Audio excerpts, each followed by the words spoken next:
जय सिया राम। श्रीमद् वाल्मीकि रामायण कथा में आपका बहुत बहुत स्वागत है। रामायण महात्म का यह 5वां अध्याय है। यहाँ रामायण के नवाह श्रवण की विधि, महिमा तथा फल का वर्णन करेंगे। सूत जी कहते हैं, रामायण का यह महात्म सुनकर मुनीश्वर सनत कुमार बहुत प्रसन्न हुए। उन्होंने मुनि श्रेष्ठ नारद जी से पुनः जिज्ञासा की, मुनीश्वर, आपने रामायण का महात्म्य कहा, अब मैं उसकी विधि सुनना चाहता हूँ। महाभाग मुने, आप तत्वार्थ ज्ञान में कुशल हैं, अतः अत्यंत कृपा पूर्वक इस विषय को यथार्थ रूप से बताएं।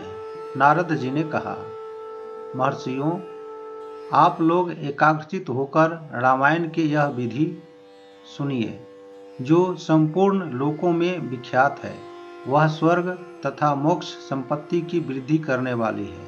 मैं रामायण कथा श्रवण का विधान बता रहा हूँ, आप सब लोग उसे सुनो। रामायण कथा का अनुष्ठान करने वाले वक्ता एवं श्रोता को भक्ति भाव से भावित होकर उस विधान का पालन करना चाहिए। उस विधि का पालन करने से करोड़ों पाप नष्ट हो जाते हैं। चैत्र माघ और कार्तिक मास के शुक्ल पक्ष की पंचमी तिथि को कथा आरंभ करनी चाहिए। पहले स्वस्ति वाचन करके फिर यह संकल्प करें कि हम 9 दिनों तक रामायण की अमृतमयी कथा सुनेंगे। फिर भगवान से प्रार्थना करें, श्री राम, आज से प्रतिदिन मैं आपकी अमृतमय कथा सुनूंगा। यह आपके कृपा प्रसाद से ही परिपूर्ण हो। नित्य प्रति अपामार्ग की शाखा से दंत शुद्धि करके राम भक्ति में तत्पर हो विधि पूर्वक स्नान करें। अपने इंद्रियों को संयम में रखकर भाई बंधुओं के साथ स्वयं कथा सुने। पहले अपने कुलाचरण के अनुसार स्नान करके श्वेत वस्त्र धारण करें और शुद्ध होकर घर आकर मौन भाव से दोनों पैर धोने के पश्चात आचमन करके भगवान नारायण का स्मरण करें। फिर प्रतिदिन देव पूजन करके संकल्प पूर्वक भक्ति भाव से रामायण ग्रंथ की पूजा करें। व्रती पुरुष आवाहन, आसन, गंध, पुष्प आदि के द्वारा ओम नमो नारायणाय इस मंत्र से भक्ति परायण होकर पूजन करें। संपूर्ण पापों की निवृत्ति के लिए अपनी शक्ति के अनुसार 1, 2 या 3 बार प्रयत्न पूर्वक होम करें। इस प्रकार जो मन और इंद्रियों को संयम में रखकर रामायण की विधि का अनुष्ठान करता है, वह भगवान विष्णु के धाम में जाता है, जहाँ से लौटकर वह फिर इस संसार में नहीं आता। जो रामायण संबंधी व्रत को धारण करने वाला तथा धर्मात्मा है, वह श्रेष्ठ पुरुष चांडाल अथवा पतित मनुष्य का वस्त्र और अन्न से भी सत्कार न करे। जो नास्तिक, धर्म मर्यादा को तोड़ने वाले, परनिंदक और चुगलखोर है, उनका रामायण व्रतधारी पुरुष वाणी मात्र से भी आदर न करे। जो पति के जीवित रहते ही पर पुरुष के समागम से माता द्वारा उत्पन्न किया जाता है, उस आरज पुत्र को कुंड कहते हैं। ऐसे कुंड के यहाँ जो भोजन करता है, जो गीत गाकर जीविका चलाता है, देवता पर चढ़ी हुई वस्तु का उपभोग करने वाले मनुष्य का अन्न खाता है, वैद्य है, लोगों की मिथ्या प्रशंसा में कविता लिखता है, देवताओं तथा ब्राह्मणों का विरोध करता है, पराये अन्न का लोभी है और पर स्त्री में आसक्त रहता है, ऐसे मनुष्य का भी रामायण व्रती पुरुष वाणी मात्र से भी आदर न करे। इस प्रकार दोषों से दूर एवं शुद्ध होकर जितेंद्रिय एवं सबके हित में तत्पर रहते हुए जो रामायण का आश्रय लेता है, वह परम सिद्धि को प्राप्त होता है। गंगा के समान तीर्थ, माता के तुल्य गुरु, भगवान विष्णु के सदृश देवता तथा रामायण से बढ़कर कोई उत्तम वस्तु नहीं है। वेद के समान शास्त्र, शांति के समान सुख, शांति से बढ़कर ज्योति तथा रामायण से उत्कृष्ट कोई काव्य नहीं है। क्षमा के सदृश बल, कृति के समान धन, ज्ञान के सदृश लाभ तथा रामायण से बढ़कर कोई उत्तम ग्रंथ नहीं है। रामायण कथा के अंत में वेदज्ञ वाचक को दक्षिणा सहित गौ का दान करें। उन्हें रामायण की पुस्तक तथा वस्त्र और आभूषण आदि दे। जो वाचक को रामायण की पुस्तक देता है वह भगवान विष्णु के धाम में जाता है, जहाँ जाकर उसे कभी शोक नहीं करना पड़ता। धर्मात्माओं में श्रेष्ठ सनत कुमार, रामायण की नवाह कथा सुनने से यजमान को फल प्राप्त होता है, उसे सुनो। पंचमी तिथि को रामायण की अमृतमयी कथा को आरंभ करके उस श्रवण मात्र से मनुष्य सब पापों से मुक्त हो जाता है। यदि 2 बार यह कथा श्रवण की गई तो श्रोता को पुंडरीक यज्ञ का फल मिलता है। जो जितेंद्रिय पुरुष व्रत धारण पूर्वक रामायण कथा को श्रवण करता है वह 2 अश्वमेध यज्ञों का फल पाता है। मुनिवरों, जिसने 4 बार इस कथा का श्रवण किया है वह 8 अग्निष्टोम के परम पुण्य फल का भागी होता है। जिस महामनस्वी पुरुष ने 5 बार रामायण कथा का श्रवण व्रत पूरा किया है वह अत्यंत पुण्य फल का भागी होता है। जो एकाग्रचित होकर इस प्रकार 6 बार रामायण के व्रत का अनुष्ठान कर लेता है वह अग्निष्टोम यज्ञ के 8 पुण्य फल का भागी होता है। स्त्री हो या पुरुष, जो 8 बार रामायण कथा को सुन लेता है वह नरमेध यज्ञ का 5 गुना फल पाता है। जो स्त्री या पुरुष 9 बार इस व्रत का आचरण करता है उसे 3 गोमेध यज्ञ का पुण्य फल प्राप्त होता है।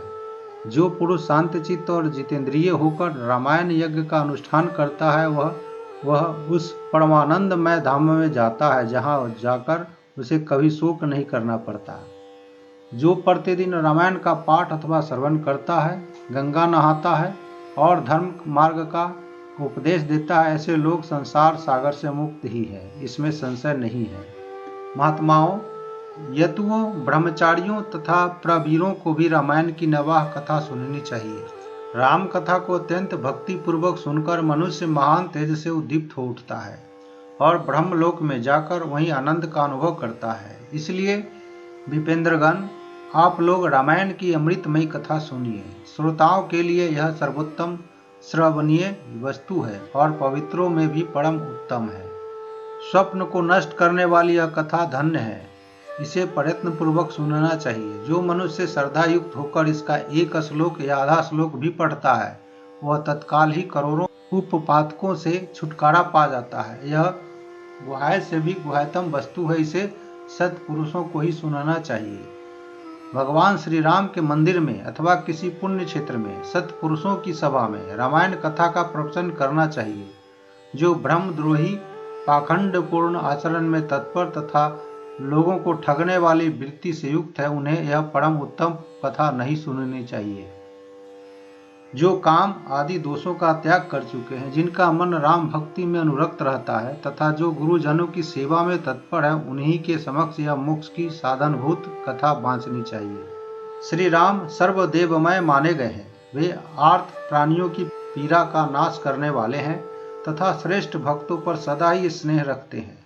वे भगवान भक्ति से ही संतुष्ट होते हैं, दूसरे किसी उपाय से नहीं। मनुष्य विवश होकर भी उनके नाम का कीर्तन अथवा स्मरण कर लेने पर समस्त मुक्त होकर परम पद का भागी होता है। महात्माओं, भगवान मधुसूदन संसार रूपी भयंकर एवं दुर्गम वन को भस्म करने के लिए दावानल के समान है। वे अपना स्मरण करने वाले मनुष्यों के समस्त पापों को शीघ्र ही नाश कर देते हैं। इस पवित्र काव्य के प्रतिपाद्य विषय वे ही हैं, अतः यह परम उत्तम काव्य सदा ही श्रवण करने योग्य है। इसका श्रवण अथवा पाठ करने से यह समस्त पापों का नाश करने वाला है। जिसकी श्री राम रस में प्रीति एवं भक्ति है वही संपूर्ण शास्त्रों के अर्थ ज्ञान में निपुण और कृतकृत्य है। उसकी उपार्जित की हुई तपस्या पवित्र, सत्य और सफल है, क्योंकि राम रस में प्रीति हुए बिना रामायण के अर्थ श्रवण में प्रेम नहीं होता है। जो द्विज इस भयंकर कली काल में रामायण तथा श्री राम नाम का सहारा लेते हैं वे ही कृतकृत्य हैं। रामायण की इस अमृतमय कथा का नवाह श्रवण करना चाहिए। जो महात्मा ऐसे करते हैं वे कृतज्ञ हैं, उन्हें प्रतिदिन मेरा बारंबार नमस्कार है। श्री राम का नाम, केवल श्री राम नाम ही मेरा जीवन है। कलयुग में और किसी उपाय से जीवों की सदगति नहीं होती।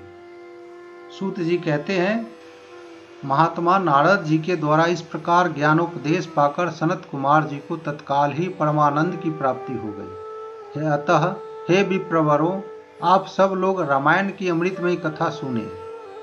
रामायण को 9 दिनों में ही सुनना चाहिए। ऐसा करने वाला समस्त पापों से मुक्त हो जाता है। इस महान काव्य को सुनकर जो वाचन की पूजा करता है उस पर लक्ष्मी सहित भगवान विष्णु प्रसन्न होते हैं। हे विपेंद्रगण, वाचक के प्रसन्न होने पर ब्रह्मा विष्णु और महादेव जी प्रसन्न हो जाते हैं। इस विषय में कोई अन्यथा विचार नहीं करना चाहिए। रामायण के वाचकों को अपने वैभव के अनुसार गौ, वस्त्र, सुवर्ण और रामायण की पुस्तक आदि वस्तुएं देनी चाहिए। उस दान का पुण्य फल बता रहा हूँ, आप लोग एकाग्रचित होकर सुने। उस दाता को ग्रह तथा भूत, बेताल आदि कभी बाधा नहीं पहुंचाते। श्री रामचरित्र का श्रवण करने पर श्रोता के संपूर्ण श्रेय की वृद्धि होती है। उसे न तो अगिनती बाधा प्राप्त होती है और न चोर आदि का भय ही है। वह इस जन्म में उपार्जित किए हुए समस्त पापों से तत्काल मुक्त हो जाता है। वह इस शरीर का अंत होने पर अपनी 7 पीढ़ियों के साथ मोक्ष का भागी होता है। पूर्व काल में सनत कुमार मुनि के भक्ति पूर्वक पूछने पर नारद जी ने उनसे जो कुछ कहा था वह सब आप लोगों को बता दिया है। रामायण आदि काव्य है। यह संपूर्ण वेदार्थों की संपत्ति के अनुकूल है। इसके द्वारा समस्त पापों का निवारण हो जाता है। यह पुण्यमय काव्य संपूर्ण दुखों का विनाशक तथा संपूर्ण पुण्य और यज्ञों का फल देने वाला है। जो विद्वान इसके एक या आधे श्लोक भी पाठ करते हैं उन्हें कभी पापों का बंधन नहीं प्राप्त होता। श्री राम को समर्पित किया हुआ यह पुण्य काव्य संपूर्ण कामनाओं को देने वाला है। जो लोग भक्ति पूर्वक इसे सुनते हैं और समझते हैं उनको प्राप्त होने वाले पुण्य फल का वर्णन सुनो। वे लोग 100 जन्मों में उपार्जित किए हुए पापों से तत्काल मुक्त होकर अपनी हजारों पीढ़ियों के साथ परम पद को प्राप्त होते हैं। जो प्रतिदिन श्री राम का कीर्तन सुनते हैं उनके लिए तीर्थ सेवन, गोदान, तपस्या तथा यज्ञों की क्या आवश्यकता है। चैत्र, माघ तथा कार्तिक में रामायण की अमृतमयी कथा नवाह पारायण सुनना चाहिए।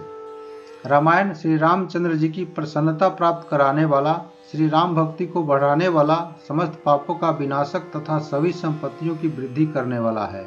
जो एकाग्रचित होकर रामायण को सुनता अथवा पढ़ता है वह सब पापों से मुक्त हो भगवान विष्णु के लोक में जाता है। इस प्रकार श्री स्कंद पुराण के उत्तरखंड में श्री नारद सनत कुमार संवाद के अंतर्गत रामायण महात्म्य के प्रसंग में फल का वर्णन नामक 5वां अध्याय पूरा हुआ। जय सिया राम, जय सिया राम।